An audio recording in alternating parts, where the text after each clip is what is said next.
Hey, what's going on everybody? It's ETA Prime back here again. Today we're going to be turning the brand new 2022 iPad Pro with the M2 chip into a gaming console. I'm talking about big screen gaming on this device here. Now I gotta say, this worked out much better than I thought it would. We're going to be testing out a bunch of native iOS games connected to a larger display, be it a TV or a monitor. We're also going to check out some PC game streaming, cloud gaming, and emulation. So for the longest time with iOS or iPad OS, since we have an iPad here, we've had really great controller support. If you want to use an Xbox controller or a PS4 controller, you can just connect it over Bluetooth, and a ton of the games from the App Store will just natively work with a controller. And it's really no different when you have this connected to a larger display. And in order to do this, there's actually a couple ways we can go about it.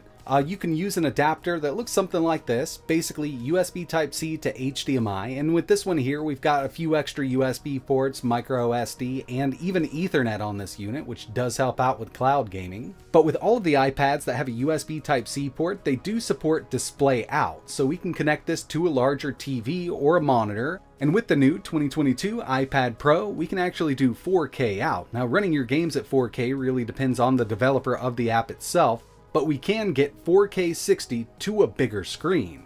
There's a couple other ways you can go about this, like picking up a dock. That way you've got a stand for the iPad, and it's basically the same thing as the little adapter, it's just in dock form.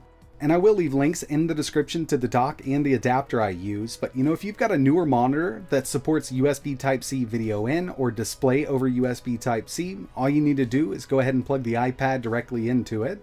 And with this one here, it actually does support HDR mode. So we're at 4K 60 with HDR, and obviously we've got black bars on the side. That's really just how it's going to be with the iPad, given that the aspect ratio of the monitor we're using and the iPad screen is much different. To help out a little bit, you can always enable overscan, but I've noticed that it kind of cuts off the sides a little bit, so I personally don't like using it. But with all that out of the way, let's go ahead and jump right into some testing. I'm going to be using an Xbox controller connected over Bluetooth, and keep in mind, with this new iPad, we've got 8 GB of RAM and the M2 Apple Silicon chip. Jumping right into it with Diablo Immortal. Now from the settings, we're at Ultra 60 FPS, and hopefully in the future we do get a 120 Hz mode for this, but this does have really great controller support, because even when you're in the settings menu, you can use your left analog stick on the controller and we get an on-screen cursor, so we can basically tap and choose anything we need directly from the controller. There's no need to use the touch screen with this one. Next up, we've got Call of Duty Mobile, and there's a lot of settings that we can change with this, but basically the way I've got it set up right now is very high. Everything is on, from God Rays to Ragdoll, and we're set to max FPS. And like I mentioned, I think we're kind of locked here at 60 on an external display, but it does look good on this bigger screen here and plays really great with the controller. And basically any other game that uses the same engine, like Apex Legends, is also going to run just as well. Same exact thing here, we're totally maxed out at 60 FPS, and this one actually gives me an on-screen FPS counter. I know it's a bit hard to see, but we are locked at 60 on the M2 iPad Pro.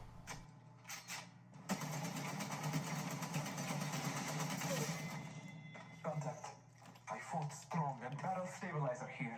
Level 3. I also figured I'd throw one racing game in here. We do have Grid available on the App Store, but I haven't bought it on iOS yet. I've got it on Android, and it runs great on the Galaxy Tab S8. So I figured I'd go with something that's easily accessible, like Asphalt 9, and this is one of those games that's been on the market for a while, very well optimized. And of course, you're going to get great performance with this game on the iPad Pro. And the final native iOS game I wanted to test here was Genshin Impact. So, on the newer iPhones, we do have a 120 Hz mode. The new iPad Pro M2 has a 120 Hz display, but the update isn't out yet to enable 120.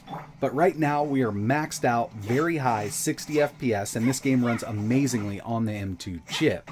I personally can't wait for that 120 Hz mode to come over here, because I think it would be really great playing on a bigger screen like this.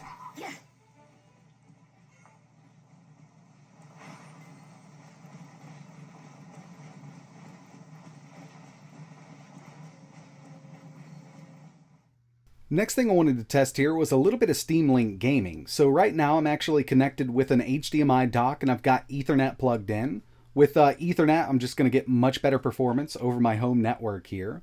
And all of the stuff that we've taken a look at so far has those black bars on the side, but I think this really comes down to a developer's choice, because on iOS you can optimize a game or an application for an external display like Steam Link here. We've still got the bars, but as soon as I go in to start streaming from my PC, you see we go full screen with it. And by the way, I'm on the latest beta here, so we have that gamepad UI, and it does work out really well using Steam Link. This will be replacing big picture mode, officially soon, but you can enable this right now on your PC, and it's actually pretty easy to do. I'll leave a link to a video I created in the description. And I do want to mention that using Steam Link here is way different than cloud gaming. This is actually connected to my home PC over my network, so I've got a pretty beefy PC right here. And I want to show you that we're still using this iPad to stream to. Just go to the home screen. And Steam Link really does a great job at supporting that external display. We can even bring up on-screen controls on the tablet screen itself and just use the external display for gameplay. But I gotta say, I've had really good luck with iOS and Steam Link, be it on an iPhone or an iPad, especially when I'm connected to Ethernet on my main gaming PC and the iPad itself. I just get a really good stable connection here, and to tell you the truth, if I just had this running on my TV, I'd say it was playing directly on the PC. And the game performance itself is really going to be dependent on your PC that you're streaming from, but if you've got a pretty decent setup, you can do up to 144 Hz using Steam Link on iOS.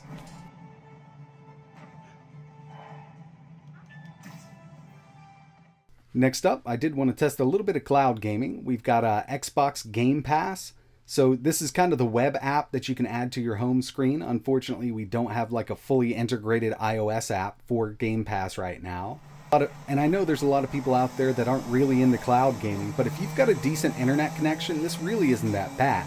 One thing I'd love to see Microsoft improve is just a little bit of image quality, maybe some sharpening going on with mobile, because when you're on a desktop, we do have that kind of image enhancer that we can use in certain browsers, and it does make the picture look a lot better.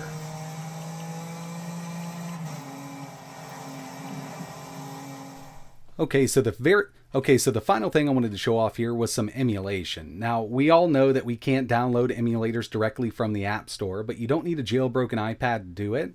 I use something called Alt Store, and basically I'm using my own free Apple developer account to sideload different applications. We can do up to 3 applications. So I've got Dolphin iOS, which is a GameCube and Wii emulator for iOS devices, and on the M2 iPad, we can actually emulate these games, be it GameCube or Wii, up to 4K. There was only one game I had to drop it down to 1440p, and that was Rogue Squadron 2. But overall, I've had really great luck with emulation on the M2 iPad.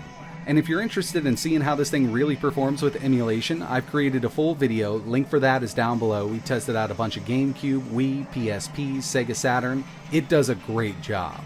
And as you can see, we've got F-Zero GX here, a GameCube game running at 4K Vulkan backend at 60 FPS. Frame counter's up in the top right hand corner. And yeah, it's going to run this game at full speed.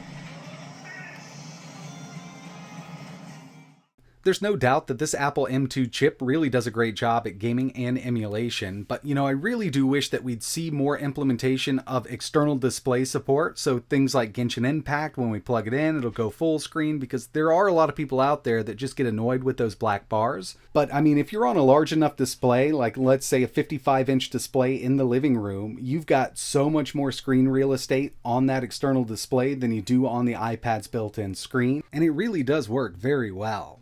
But that's going to wrap it up for this one. I had a few people asking about this, so I figured I'd go ahead and make a quick video. If there's anything else you want to see running on the new 2022 iPad Pro with the M2 chip, just let me know in the comments below. And like always, thanks for watching.